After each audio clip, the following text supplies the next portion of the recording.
সবাইকে স্বাগতম। আমরা প্রতিদিন যে টি-শার্ট বা সোয়েটার পরি মানে আমাদের নিত্যদিনের পোশাক, তার পেছনে যে একটা সহজ কিন্তু দারুণ কাঠামো আছে সেটা নিয়েই আজ কথা বলবো। চলুন এর একেবারে ভেতরে ঢুকে দেখা যাক ব্যাপারটা কি। তো আলোচনাটা শুরুই করা যাক একদম মূল একটা প্রশ্ন দিয়ে। নেটিং এই জিনিসটা আসলে কি? অনেকেই হয়তো ভাবেন এটা তো শুধু কাঁটা আর সুতোর কাজ, কিন্তু এর পেছনে কৌশলটা কিন্তু তার চেয়েও অনেক বেশি ইন্টারেস্টিং। আচ্ছা, তাহলে চলুন নিটিং জিনিসটা কি সেটাকে একেবারে এর মূল উপাদানগুলোতে ভেঙে ফেলি। মানে আমরা এর সংজ্ঞাটা এক এক করে ধাপে ধাপে তৈরি করব। সবার আগে সবচেয়ে সহজ কথাটা দিয়ে শুরু করি। মিটিং হলো এক ধরনের কাপড়, একদম বেসিক কথা। কিন্তু এটা শুধু একটা কাপড় নয়, এটা হলো কাপড় তৈরি করার একটা প্রক্রিয়া। আর এই প্রক্রিয়াটা হয় লুপের ইন্ট্রামেশিং দিয়ে, মানে একটা লুপের সাথে আরেকটা লুপকে জড়িয়ে দিয়ে। তাহলে পুরো ব্যাপারটা কি দাঁড়ালো? নিটিং হলো এমন একটা প্রক্রিয়া যেখানে লুপের সঙ্গে লুপ জড়িয়ে কাপড় তৈরি হয়। আর এই যে ইন্টারমেশিং লুপ বা জোড়ানো লুপের ধারণা, এটাই কিন্তু পুরো নিটিংয়ের আসল ভিত্তি। তো যেহেতু লুপই হচ্ছে আসল জিনিস, তাহলে চলুন এবার শুধু এই লুপের দিকেই ফোকাস করা যাক। এই একটা সাধারণ জিনিস দিয়েই কিন্তু সবকিছু তৈরি। এর মূল নীতিটা কিন্তু ভীষণ সহজ।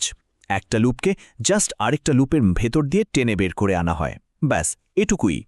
আর এই ছোট্ট কাজটা যখন বারবার হাজার হাজার বার করা হয়, তখনই কিন্তু আস্ত একটা কাপড়ের কাঠামো দাঁড়িয়ে যায়। ভাবতে পারেন, এটাই হলো যে কোনো নিটেড কাপড়ের সবচেয়ে জরুরি ধাপ।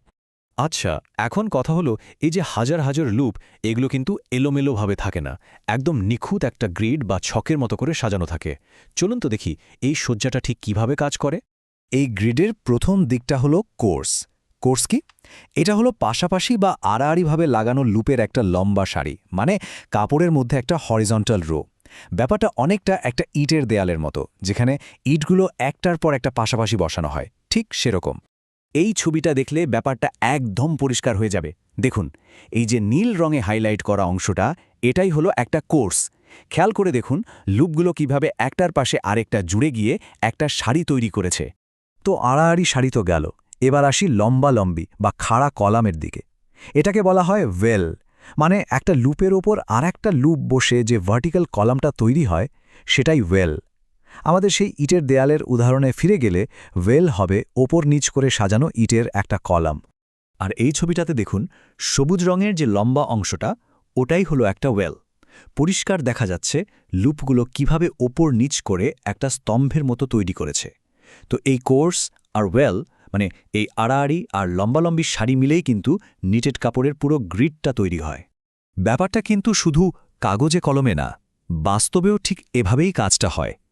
এই যে একটা নিটিং মেশিনের ছবি দেখছেন, এখানে কিন্তু ইন্ডাস্ট্রিয়াল স্কেলে ঠিক এভাবেই কোর্স আর ওয়েল তৈরি করা হয়। ছবিতে ভালো করে খেয়াল করলে দেখবেন মেশিনের কিছু অংশে কোর্স আর ওয়েল লেবেলও করা আছে, মানে এই মূল নীতিতেই সবকিছু চলে। আচ্ছা, এবার একটা মজার ব্যাপার বলি। এই যে লুপগুলো তৈরি হচ্ছে, এদের তৈরির পদ্ধতির উপর ভিত্তি করে কাপড়ের দুটো আলাদা দিক বা পিঠ তৈরি হয়ে যায়। আর দুটো দিকের কিন্তু আলাদা টেকনিক্যাল নামও আছে। এই দুটো দিক হলো টেকনিক্যাল ফেজ আর টেকনিক্যাল ব্যাক। এখন প্রশ্ন হলো, পার্থক্যটা ঠিক কোথায়? ব্যাপারটা পুরোপুরি নির্ভর করে নতুন লুপটা কোন দিক থেকে কোন দিকে যাচ্ছে তার উপর।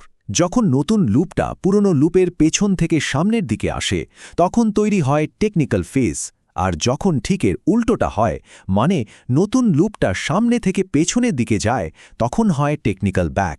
শুধু এই দিক পরিবর্তনের কারণেই কিন্তু কাপড়ের দুই পিঠে দুটো আলাদা টেক্সচার বা অনুভূতি পাওয়া যায়। তো আমরা গঠনটা তো বুঝলাম, এখন চলুন দেখি এই জ্ঞানটাকে বাস্তবে কিভাবে কাজে লাগানো হয়। মানে এই যে লুপ, কোর্স, ওয়েল, এই সব কিছু মিলে কিভাবে একটা কাপড়ের গুণমান আর বৈশিষ্ট্য ঠিক করে দেয়। এখানে সবচেয়ে জরুরি একটা বিষয় হলো স্টিচ ডেন্সিটি, বা বাংলায় বললে সেলাইয়ের ঘনত্ব। একদম সহজ করে বললে একটা নির্দিষ্ট জায়গায়, ধরুন 1 বর্গ ইঞ্চিতে মোট কতগুলো লুপ আছে, সেটাই হলো স্টিচ ডেন্সিটি। আর এই ঘনত্বটাই ঠিক করে দেয় কাপড়টা কতটা টাইট হবে বা কতটা ফাঁকা ফাঁকা হবে। যেমন ধরুন একটা গরম সোয়েটারের বুনন খুব ঘন হয়, মানে এর স্টিচ ডেন্সিটি অনেক বেশি। আবার একটা জারের মতো বাজারের ব্যাগের কথা ভাবুন, সেটার ডেন্সিটি অনেক কম। আর এই কথাটাই কিন্তু সবকিছুর সারমর্ম। এখানে বলা হচ্ছে লুপ বা স্টিচের সাইজ যত বড় হবে, কাপড়টা তত বেশি হালকা আর স্ট্রেচি বা প্রসারণযোগ্য হবে, কিন্তু এর মজবুতি বা শক্তি কমে যাবে। এর মানে কি দাঁড়ালো? মানে হলো একটা লুপ কতটা ছোট বা বড় হবে শুধু এই একটা সিদ্ধান্তের উপরই নির্ভর করে যে একটা পোশাক কতটা আরামদায়ক হবে, কতটা টেকসই হবে আর দেখতেই বা কেমন হবে। শেষ করার আগে একটা ছোট্ট কাজ করা যাক। আমাদের হাতের কাছে থাকা যে কোনো একটা নিটেড কাপড়, হতে পারে সেটা আমাদের পরা টি-শার্ট বা সোয়েটার, সেটার দিকে যদি একটু কাছ থেকে তাকাই, এর লম্বালম্বি লুপের কলাম বা ওয়েলগুলো কি চোখে পড়ে? আশা করি আজকের এই আলোচনার পর এখন থেকে কাপড়ের এই জগৎটাকে সবাই একদম নতুন চোখে দেখবে।